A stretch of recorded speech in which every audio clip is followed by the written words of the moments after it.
Bonjour à tous. Alors aujourd'hui, je vais achever le plus grand dissident de France, c'est-à-dire Alain Soral. J'ai fait pas mal de vidéos, d'articles, de tweets, de provocations, d'appels au débat, de démonstrations sur la pourriture, il n'y a pas d'autre mot, de ce charlatan. Et surtout, j'ai expliqué sa mission, qui a été, on va dire, modifiée à un certain moment de sa carrière de grand dissident fabriqué. En fait, Alain Soral est le dissident le plus fabriqué, le plus protégé, contrairement à ce que vous pouvez croire, protégé bien sûr par l'idolâtrie des moutons, protégé par la franc-maçonnerie, protégé par la fausse censure, c'est-à-dire que on vous fait croire qu'il est suspendu, invisible, très combattu. Or, contrairement à Eugène Citoyen par exemple, on ne lui a jamais fermé ses comptes en banque, on ne lui a jamais fermé son site internet, on ne le suspend pas, on ne le rend pas invisible sur Twitter. Moi, on m'a suspendu 46 fois et je suis encore aujourd'hui shadowban avec mon 47e compte. Il est aujourd'hui présent sur les réseaux sociaux comme n'importe qui. Il passe dans les petits médias, notamment Géopolitique Profonde. Il fait diffuser toutes ces pages de pub sur le marché porteur de l'antisémitisme par toute une flopée de fans et une bande, on va dire, moi j'appelle ça une engeance de la dissidence soralienne, des youtubeurs qui se revendiquent de sa pensée sur ce marché vraiment très porteur. J'en ai parlé souvent, le marché de l'antisémitisme, de l'antisionisme peut regrouper déjà une grande partie de la population musulmane. Il fait souvent aussi des appels, des messages d'amour à l'islam au sens large. Les chrétiens, il est devenu chrétien, très croyant, très récemment. Il le dit lui-même, c'est un grec athée. Ça peut paraître même ridicule quand on n'est pas religieux, grotesque. Quand on est un grec comme moi, un grec athée. Maoïste à l'époque, communiste, enfin il est passé partout, j'y reviendrai. Et il a fait venir Civitas il n'y a pas longtemps pour augmenter sa surface, ou on va dire sa zone de chalandise. Après avoir fait venir Youssef Indy, alors là, avec Youssef Indy, il sait qu'il va toucher une clientèle typique musulmane, anti-sémite, il faut le dire, parce que Youssef Indy quand même c'est un des princes de la taqia et de l'antisémitisme et de la propagande des frères musulmans. Il s'est fait un petit univers parfaitement contrôlé et diffusé et boosté par le système, tout en faisant croire au gogo qu'il est ciblé. Je vous rappelle le système, je vous rappelle la méthode de base. Tous ceux qui sont ciblés chez Conspiracy Watch passent aux yeux des moutons, je suis désolé d'appeler comme ça les gens que je vois sur les réseaux, mais enfin, j'ai pas trouvé d'autres mots, ou les moutruches, comme vous voulez, passent pour des grands dissidents.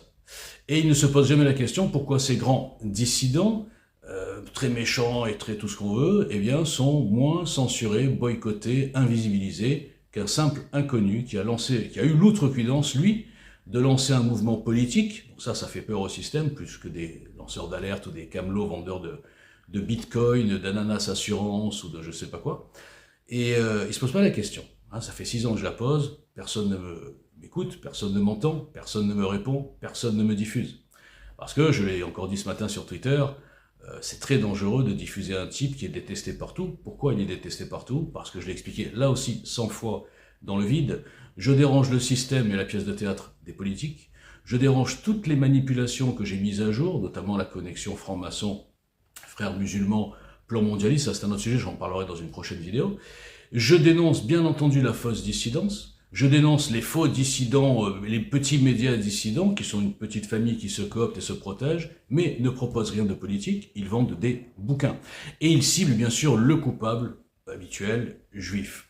Donc les moutons pensent encore que combattre la communauté organisée, qui est en vérité la franc-maçonnerie, comme le disait si bien d'ailleurs, non pas Verlaine, mais Alain Soral.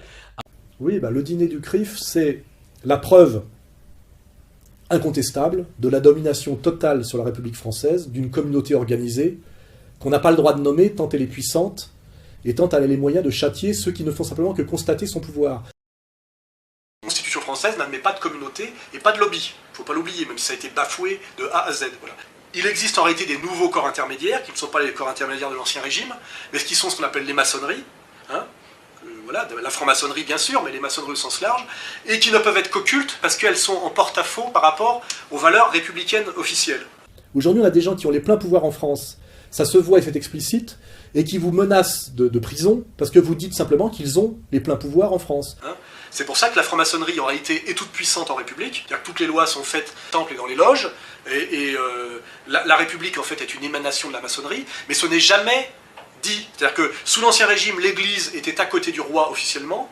Et moi, ce que j'explique, c'est que la franc-maçonnerie et l'Église, le clergé occulte de la République, mais ça peut être qu'occulte, puisque la République prétend qu'il n'y a rien entre l'État et le citoyen. Tout le pouvoir est dans les corps intermédiaires, or ces corps intermédiaires n'existent pas. Et on est dans l'occulte, d'ailleurs dans l'occulte et l'initiatique.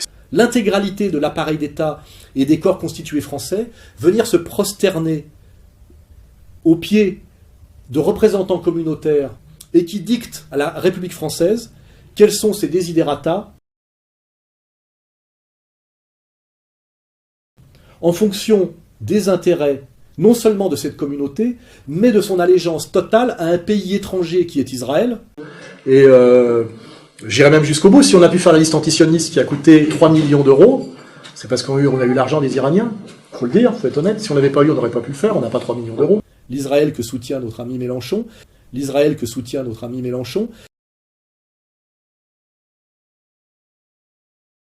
pays qui contrevient à tous les droits de l'homme, à tous les principes républicains bien sentis.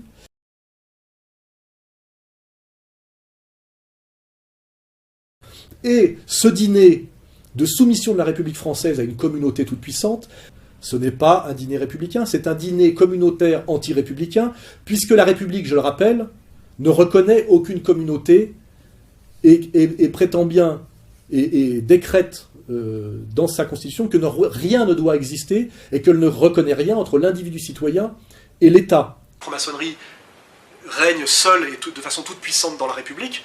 J'explique que c'est une église sans révélation, mais que c'est une église parce que c'est un clergé, avec d'ailleurs exactement, on voit très bien les temples et toute la symbolique maçonnique est une contre-église. Je veux dire, ça peut paraître même ridicule quand on n'est pas religieux, grotesque. Quand on est un grec comme moi, un grec athée, parce que c'est des maçonneries mondialistes qui sont en train de prendre le dessus et qui sont effectivement ces maçonneries mondialistes, moi j'appelle maçonnerie au sens large, c'est-à-dire des groupes qui se réunissent en douce à côté des instances officielles. Et c'est le groupe de Bilderberg, la Trilatérale, le CFR, etc.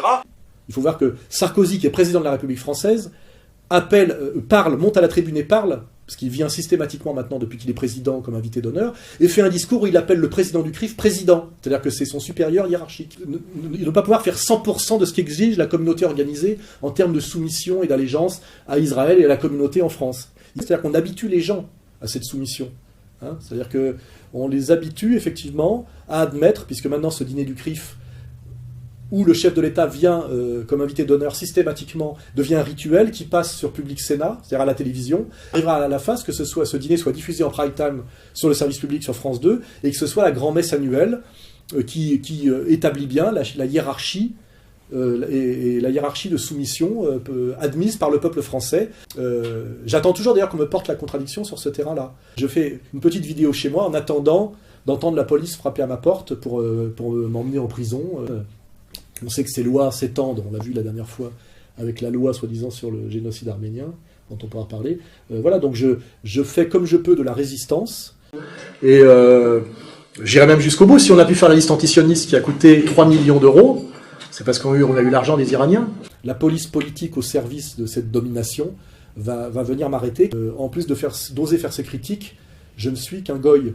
Avant qu'il soit pris en main, retourné, et on le dit clairement, Alain, tu es gentil, si tu veux survivre, si tu veux qu'on te laisse tes moyens de subsistance, si tu veux qu'on ne te rende pas invisible, si tu veux qu'on ne te ferme pas tes comptes, tout ce que j'ai dit tout à l'heure, eh bien tu vas recentrer ton débat, et tu vas recentrer la cible sur les Juifs, le sionisme, le dîner du CRIF et la France sioniste, toutes ces conneries. Parle plus de la franc-maçonnerie. Comme ça les gens, ils auront oublié tout ce que tu as dit il y a 15 ans. Parce que c'est vrai Alain, tu es fort, tu as bien compris, comme Walter Boujna d'ailleurs, mais lui ne se compromettra jamais, tu as bien compris qui tenait la France et par quelle méthode la France était tenue. Donc, il ne faut pas que les gens comprennent, donc tu vas leur cibler les Juifs, et grâce au dîner du CRIF, que nous allons encore continuer à alimenter, ça fait partie de la méthode, grâce à la loi Guesso que nous avons mise en place il y a très longtemps, pour justement mettre une cible dans le dos des Juifs, grâce à Jacques Attali, qui va encore passer en boucle, oui, le capital mondial à Jérusalem, donc pour bien faire cibler le mondialisme, et les Juifs, Israël, le sionisme, bon, tu le sais Alain, Jacques Attali n'est pas très juif, n'est pas très sioniste, il est nettement plus mondialiste, socialo-progressiste, gauche caviar, et bien sûr, franc-maçon. Oui, enfin, pas tout à fait, mais enfin, il est dans la mouvance. Donc, toute cette manipulation, il n'y a que moi qui en parle, et je ne crois pas être un génie. Hein, c'est que c'est 6 mois en arrivant de nulle part, en connaissant personne, mais en ayant pas mal d'informations de divers milieux, mais ça, personne ne vous le dira.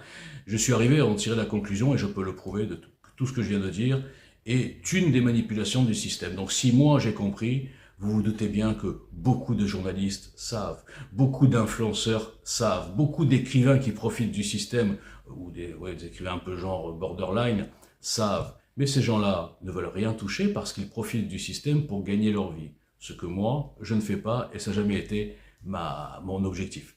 Donc je mettrai un petit bout de vidéo que j'ai fait ce matin, où je rebondissais sur son face-cam, Alain Soral, oui, le dîner du CRIF est la preuve inéluctable, incassable, ou je sais pas comment, que la France est dirigée par les Juifs, donc la communauté organisée, la fameuse, et Israël. Alors il dit, cette communauté dont on n'a pas le droit de citer le nom. Vous imaginez un peu cette ambiance de manipulation aussi des petits esprits. Tous ces gens qui ciblent ouvertement les Juifs depuis 15 ans, ils disent, attention, on n'a pas le droit de citer le nom de cette communauté pour faire croire aux gogos, oh là là, ils dirigent tellement tout que si on dit c'est les Juifs, oh, on va en prison. Et ça fonctionne dans les petits cerveaux, et les francs-maçons sont quand même assez puissants parce qu'ils ont réussi à recruter le mec qui a un certain talent quand même pour embobiner ou embrigader, je sais pas comment on peut dire, les petits cerveaux. Alors bien sûr, au fond, il n'a pas beaucoup de mal parce que j'ai expliqué depuis longtemps que l'antisémitisme, la haine paranoïaque des Juifs, hein, la haine qui est aussi issue d'un complexe, puisqu'on attise le feu en disant « Oui, regardez, la France est soumise ». Alors quand on dit à un type qu'il est soumis, il a envie de s'énerver. La France est dirigée par… Alors dirigée quoi? Les Juifs, machin. Donc tous ces éléments de langage sont parfaitement étudiés pour faire monter la rage et l'envie de revanche, un petit peu comme beaucoup de migrants qui viennent en France avec le sentiment de revanche et de vengeance de la colonisation, de l'esclavage, etc. Donc là, ces petits Français, je parle pas des musulmans, ces petits Français qui sont fans de Soral, ils sont tellement complexés qu'ils pensent évidemment que Soral agit là-dedans et toute sa troupe, hein, ils sont beaucoup. Ils ont d'ailleurs le monopole de la dissidence. Posez-vous quand même la question. Il n'y a pas de dissidence politique en France, il n'y a que de la dissidence de camelots et de petits influenceurs qui ciblent des coupables et qui font de l'oseille avec ça. Hein, alors, la Covid messianique, l'autre dans son bouquin, il met la tête des Khazars en couverture pour bien alimenter encore une des nombreuses légendes contre les Juifs. Il y a celui-là qui nous dit que la France est dirigée par les Juifs. Il y a, comment il s'appelle, Hilar qui nous dit que le mondialisme c'est du sionisme, ou que c'est même du nazisme, hein, que le sionisme c'est du nazisme. Tous ces espèces de charlatans qui sont mis en avant par le système tout en faisant semblant de les combattre, exactement, je vous fais un parallèle, comme l'immigration massive, où je vous rappelle que le système, depuis maintenant 40 ans, fait semblant de combattre l'immigration massive et à dominante musulmane, alors qu'en vérité, il l'organise. Hein, et ça fait partie donc des faux combats. Et ces faux combats contre cette fausse dissidence fait aussi partie de cette manipulation globale, dont, encore une fois, je suis le seul à parler devant 40 personnes et encore, et c'est pour ça aussi, au-delà de ce que je proposais dans mon programme politique, qui met à jour, bien sûr, le kidnapping de la 5e République. C'est pour ça aussi que je suis, Walter Boujna, beaucoup plus dangereux en potentiel, si j'avais de la visibilité, que Alain Soral et toute sa troupe de branquignols, hein, ou de charlatans, ou je dirais mieux, de camelots. Il suffit de regarder le parcours d'Alain Soral. Le problème, c'est que les gens, je l'ai dit souvent, pareil, je ne fais que répéter ce que je dis, hein, les gens, parfois, on leur dit c'est un résistant, ils ne voient plus le parcours. Ils sont complètement aveuglés et ils protègent les soi-disant résistants de toute personne encore plus résistant, vraiment, je parle de moi, qui les met à jour. Donc, si vous voyez le parcours d'Alain Soral, c'est quoi Alain Soral? C'est un type qui fréquentait la jet set, qui était un peu un écrivain, il a essayé d'être acteur, il a un peu tout essayé. Ensuite, il est allé au Front National, époque Le Pen, il a essayé de faire son trou là-bas, bien sûr sur le sujet à l'époque, c'était vraiment anti-arabe, anti-immigration, ouais, bon, anti-juif aussi, mais surtout anti-arabe. Bon, il n'a pas réussi à faire son trou, il a fait sa petite PME, d'accord? Ensuite, il est allé même se faire financer par les mollahs, enfin, il faut quand même voir le type, hein, c'est Jean Moulin financé par Berlin, et je fais même des rimes, hein, au passage. Donc on est quand dans un monde de fous, aveuglé complètement, les gens sont aveuglés par leur antisémitisme. Donc le mec est un maoïste, communiste, après Front National, après islamophile, après islamo, je sais pas quoi, Après, il devient chrétien, hein, comme j'ai dit tout à l'heure, faire venir Civitas. Enfin, il fait tout, le type. Le type, c'est une épicerie, quoi. Et il change de ligne en fonction du marché.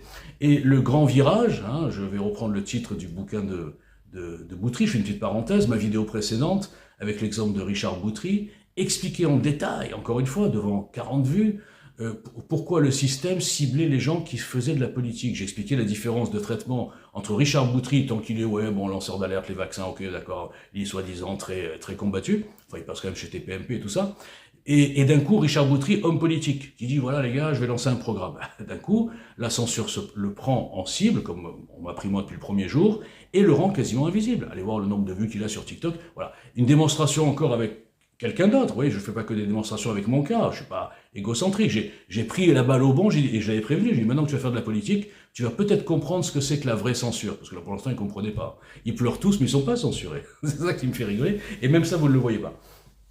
Donc, on reprend le parcours de Soral. Il a été pris en main par la franc-maçonnerie, par un type qui s'appelle Roland Dumas, qui est une des pires ordures socialo-progressistes, gauche caviar, corrompue et antisémite. Je vous rappelle que on vous a fait croire que la franc-maçonnerie était, on appelle ça la judéo-maçonnerie même carrément, était dirigée par des juifs, était sioniste, alors qu'en fait, pas du tout, pas du tout. Il n'y a pas de ligne vraiment globale, ni pro ni contre les juifs, ça c'est vrai, c'est assez neutre sur le sujet. En revanche, la franc-maçonnerie, c'est le bras armé idéologique du plan du Grand Reset. Il faut quand même comprendre ça. La franc-maçonnerie est anti-spirituelle, anti-religieux, bien évidemment que un juif croyant, pratiquant, ne peut pas être franc-maçon au Grand Orient, par exemple. Donc je reprends l'histoire, Roland Dumas a pris les deux porte-drapeaux, c'est-à-dire Soral et Dieudonné, c'est le couple, hein. C'est le couple où on vous a dit depuis 20 ans, c'est eux les résistants. Bon, alors qu'est-ce qu'ils résistent à quoi? Ils proposent quoi? Ben rien, en fait, ils vous disent juste que c'est les juifs qui dirigent la France. Ah ouais, c'est une sacrée résistance. Donc Roland Dumas les a pris en main, et à mon avis, il leur a dit pareil, aux deux. Si tu veux pas qu'on te casse complètement, tu vas maintenant cibler que les juifs. Alors que Soral a du talent. Parce que Soral, enfin je vous mettrai la vidéo, vous la verrez avant ou après, je sais plus, Soral extraordinaire, il a fait une vraie analyse de la franc-maçonnerie, il vous a tout expliqué, c'était il y a 15 ans je crois. Et d'un coup, il fait la même vidéo, c'est ça que j'ai voulu mettre dans la vidéo, c'est assez marrant, il fait les mêmes éléments de langage, tout pareil, mais il a changé, c'est plus la franc-maçonnerie qui dirige la France, qui fait les lois et tout, c'est les juifs, c'est la communauté organisée, au CRIF. Et vous n'avez rien vu, c'est un tour de passe-passe, c'est du Gérard Majax, avec un public, on va dire, crédule, un public aveugle, un public de moutons, je parle des fans, là je m'adresse aux fans, bon ceci dit, il n'y a aucun fan de Soral qui va regarder une vidéo de Walter Boujna, puisqu'ils ont peur de la vérité, c'est comme toutes les sectes. Un adepte d'une secte va refuser, va mettre la tête dans le sable quand quelqu'un vient et détruit son gourou. Donc là, malheureusement, je traite tout le monde de moutons, mais le peu qui me regardent, ce ne sont pas des moutons, parce que si déjà ils regardent mes vidéos, c'est que ce ne sont pas des moutons. Alors évidemment qu'ils m'aident pas, hein, je le dis au passage, tous les gens, j'ai quand même quelques-uns qui regardent un peu mes vidéos, qui sont à peu près d'accord avec ce que je dis, ils diffusent jamais, ils sont complètement invisibles, etc. Je sais pas s'ils ont peur, je sais pas s'ils ont compris que sur les réseaux sociaux j'étais blacklisté, que j'étais persona non grata, que j'étais le diable, là on m'a même traité de diable vraiment au premier degré, donc je sais pas. En tout cas, je vous dis pas merci, hein, parce que le peu que vous êtes, si vous m'aviez aidé un petit peu, au lieu de me regarder, de mettre des bons commentaires de temps en temps, et passer à autre chose, ou alors retweeter des gens du système, on n'en serait pas là, ou en tout cas j'en serais pas là. Donc tout ça pour dire que Alain Soral est un fake total, est un charlatan. Je vois que tout le monde dans le système a peur de débattre contre lui. Alors qui c'est ce tout le monde? Toujours dit oui, personne ne va débattre avec moi. Bah, évidemment que les gens connus qui sont à la télé, ils ont tous des casseroles. Donc n'importe quel gens connu, soi-disant, je vais pas dire de nom, hein. Aujourd'hui on va dire d'arrêter de dire de nom, que je dis plus de nom. Il va pas oser aller contre Soral, parce que Soral il est fort quand même. C'est pas un idiot. Et en plus, Soral, il a des informateurs comme moi, autre style d'informateur. Et il va connaître les casseroles de chacun. Sur un uppercut, il va les mettre par terre. On va oublier le sujet global, et sur une attaque personnelle, il peut tous les mettre par terre.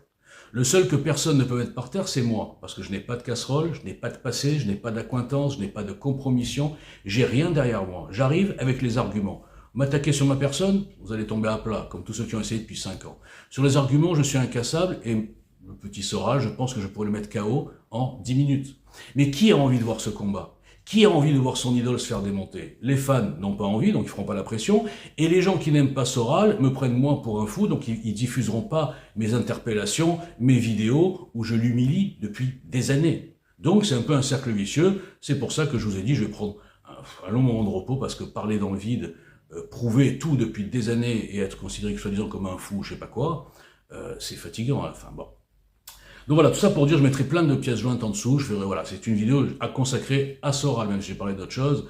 Et en dessous, vous aurez des facecam, des articles, des tweets, des démonstrations, tout ce que vous voulez pour comprendre qui est Soral, d'une part, pourquoi le système m'invisibilise moi, pourquoi la France sioniste invisibilise et boycotte le plus grand sioniste de France, hein? Ça c'est une bonne question aussi. Pourquoi? Eh ben, parce que la France n'est pas sioniste. Hein. Et pourquoi ce mec-là, et on lui a mis l'étiquette grand résistant de France, et il arrive à gagner très bien sa vie, très très bien sa vie, grâce à votre naïveté et votre antisémitisme, hein, parce que c'est ça qui marche, sinon ça marche pas. Et pourquoi aussi, j'ai dit pourquoi personne n'ose combattre contre lui, et pourquoi aussi lui-même n'ose pas combattre contre moi, comme tous ces charlatans, tous ces petits lieutenants, là, Youssef Indy, tout ça, ne peuvent pas débattre contre moi. Ils ne peuvent pas débattre contre un homme libre qui n'a rien derrière, sur quoi l'attaquer. Et ça, vous ne comprenez pas. Voilà, maintenant, je vais faire la prochaine vidéo, ça sera sans aucun jugement de valeur, sans aucune critique personnelle. Je vais vous refaire un état des lieux de l'ensemble de ce que j'ai démontré, sans énervement. Et comme ça, je laisserai une trace dans l'histoire de la politique française, qui expliquera comment pendant des décennies, les gens ont été complètement manipulés et ont combattu eux-mêmes les vrais résistants et ont protégé eux-mêmes le système qu'ils pensent combattre.